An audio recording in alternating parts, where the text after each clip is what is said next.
ஹாய்மா, எல்லாருக்கும் வணக்கம். எங்கள் வீட்டுக்கு முருகர் எப்படி வந்தார், எங்கள் குலதெய்வமான முருகரை எப்படி நான் வீட்டுக்கு அழைச்சிட்டு வந்தேன்றதை சொல்ல போகிறேன். அதுக்கு முன்னாடி நம்ம வீடியோவை ஃபஸ்ட் டைம் பார்க்குறவங்க மறக்காமல் சப்ஸ்கிரைப் பண்ணிக்கங்க, பெல் பட்டனையும் அழுத்திக்கிங்க. அப்போ தான் அடுத்து நான் போடுற வீடியோ நோட்டிஃபிகேஷனில் உங்களுக்கு காமிக்கும். எங்கள் அப்பா சரியான முருகர் பக்தருங்க. எனக்கு 3 வருஷம் குழந்தை இல்லாமல் இருந்துச்சு. அவர் முருகா முருகா முருகான்னு வேண்டி வேண்டி தான் எனக்கு பையன் அந்த முருகரே பிறந்தாருங்க. ஆனால் நான் முருகரை கும்பிட்டதே கிடையாது. அவர் எங்களுக்கு குலதெய்வம். பசங்களுக்கு காது குத்துறதுக்கு, வீடு குடுத்தனம் போகிறதுக்கு, பொங்கல் வச்சு எல்லாத்துக்கும் பத்திரிக்கை வச்சு கும்பிட்டுட்டு வந்திருக்கேன். ஆனால் அவரோட மகிமை தெரியாமல் கும்பிட்டு வந்திருக்கேன். நான் எப்படி இப்போ கும்பிட ஆரம்பித்தேன்னா, லாஸ்ட்டு போன இயர் எனக்கு ரொம்ப மன கஷ்டங்க. யாரோ சூனியம் வச்சிட்ட மாதிரியோ, கண் திஷ்டி பட்டுட்ட மாதிரியோ, எதையோ பறி கொடுத்த மாதிரியோ, மனசில் கொஞ்சம் கூட நிம்மதியே இல்லாமல் எதை பற்றியோ கவலைப்பட்டுக்கிட்டு ரொம்ப கஷ்டப்பட்டுக்கிட்டு இது என்னடா வாழ்க்கை அப்படின்னு தோன்ற அளவுக்கு ஒரு வாழ்க்கை வாழ்ந்தேங்க.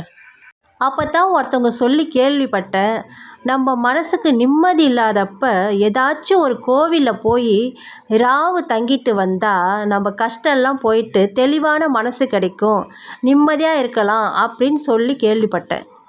அதுக்கு குலதெய்வ கோயிலாக இருந்தால் இன்னும் பெஸ்ட்டு அப்படின்னு சொன்னாங்க. அப்போ தாங்க முடிவு பண்ணேன். எந்த குறையும் கிடையாதுங்க. பிள்ளைங்க விஷயத்துலையோ, புருஷன் விஷயத்துலையோ, பணங்காசு விஷயத்துலையோ, இல்லை வீடு வாசல் விஷயத்துலையோ எந்த குறையுமே கிடையாது.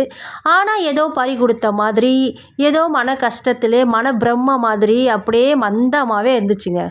சரி, நம்மளும் போய் ஒரு நாள் குலதெய்வ கோயிலில் போய் தங்கினா என்னன்னு யோசித்தேன். அந்த டைமில் சிங்கப்பூர்லேருந்து என்னோடய ஹஸ்பண்டு வந்தாருங்க. அப்போ அவர்கிட்ட சொன்னேன், குலதெய்வ கோயிலில் போய் தங்கிட்டு வந்தால் ரொம்ப நல்லதா மாமு அப்படின்னு சொன்னேன். அவருக்கு இந்த கோயில் குலம் சாமி கும்பிட்றது இந்த பக்தியான விஷயம்லாம் ரொம்ப பிடிக்கும். உடனே சரி அதுக்கு என்ன போய் தங்கிட்டு வரலான்னு சொன்னார். அவர் வந்த காரணம் என்னென்னா, மேலே இருக்கிற வீடு ஒட்டி 5 வருஷம் ஆச்சு. ஆனால் பூசு வேலை ப்ளம்பிங்கு எதுவுமே செய்யலை.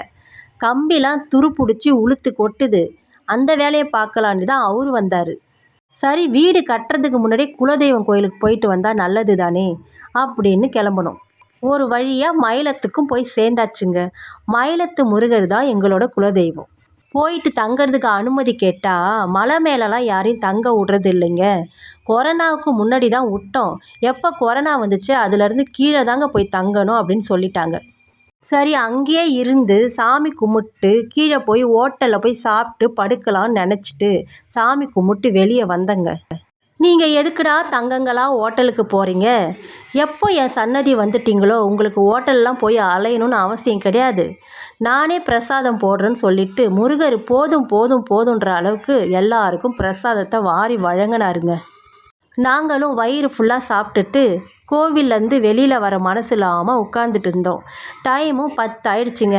அப்புறம் 2-3 பேர் இதுக்கு மேலெலாம் இங்கே இருக்கக்கூடாதுங்க, நீங்கள் தங்கணுன்னா கீழே குளத்துக்கரையில் போய் தங்கிக்குங்கன்னு சொல்லி அனுப்பிச்சி விட்டுட்டாங்கங்க.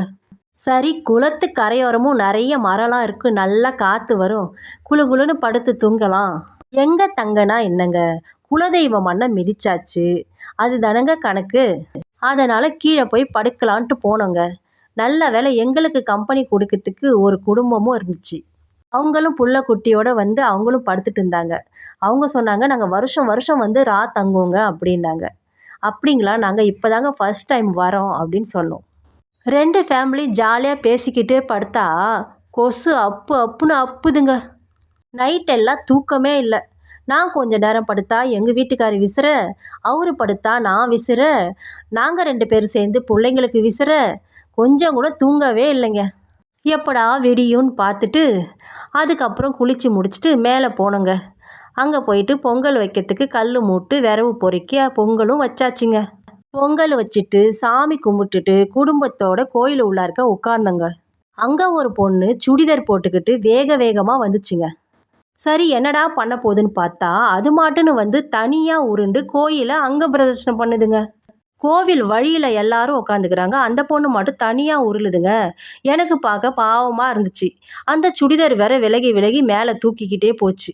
அதை பார்த்த உடனே எனக்கு மனசு தாங்காமல் நான் போயிட்டு விலகி இருந்த துணியெல்லாம் இழுத்து விட்டுட்டு வழியில் உட்காந்துருக்கிறவங்களாம் நவுற சொல்லிட்டு அந்த பொண்ணை உருட்டி தள்ளிக்கிட்டே முருகா முருகான்னு சொல்லிக்கிட்டு அப்படியே கூடவே போனேங்க.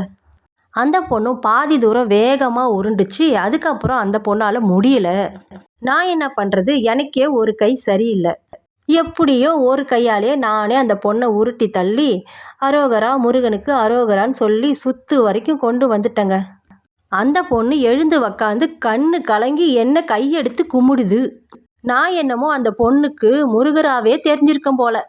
அதுக்கேற்ற மாதிரி நானும் ஆரஞ்சு கலரில் ஒரு புடவை கட்டிக்கிட்டு மங்களகரமாக தெய்வ கடாட்சியமாக நின்றுக்கிட்டு இருந்தேங்க. அந்த பொண்ணு கண்ணு கலங்கி என்னை கையெடுத்து கும்பிட அந்த பொண்ணு அழுவுறதை பார்த்துட்டு நானும் அழுதுட்டேங்க. நான் எதுக்கு அழுதேன்னா, என்னையும் ஒரு பொண்ணு மதித்து கும்பிடுதே அப்படின்னு எனக்கு கண்ணு கலங்கிடுச்சுங்க.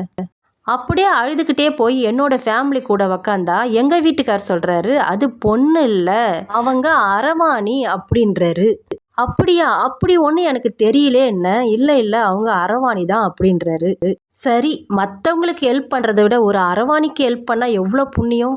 அவங்க மனசார வாழ்த்தினா நம்மளுக்கு நல்லதே நடக்கும் இல்லையா?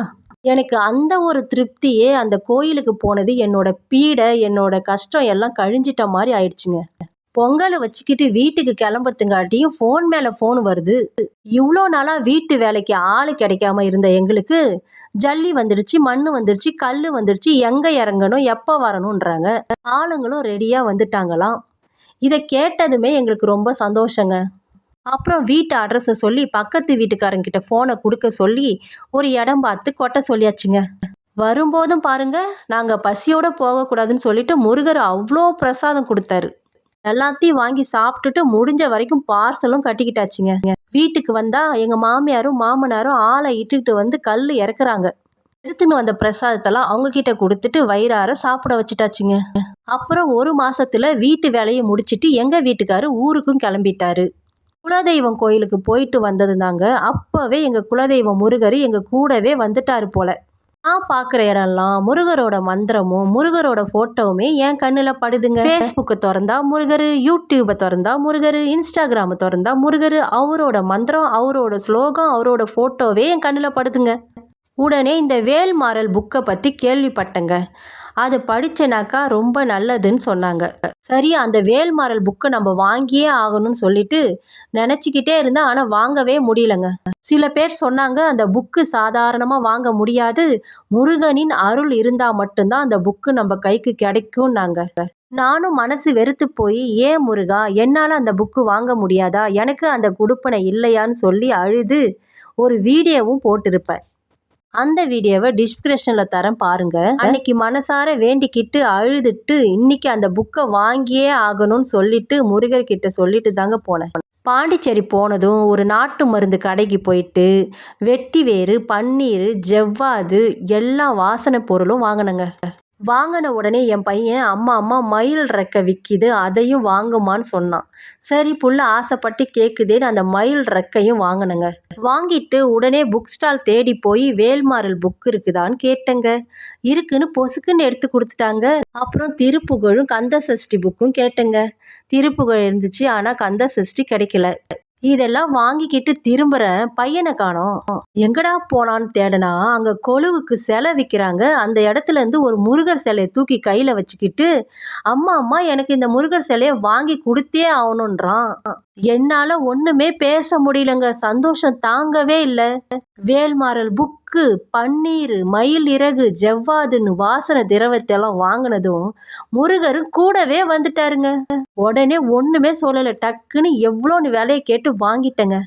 அப்போ வந்தவர் தாங்க எங்கள் வீட்டுக்கு முருகர். அதுலேருந்து அவர் எங்கள் வீட்டில் ஒரு புள்ளையா மாறிட்டாருங்க.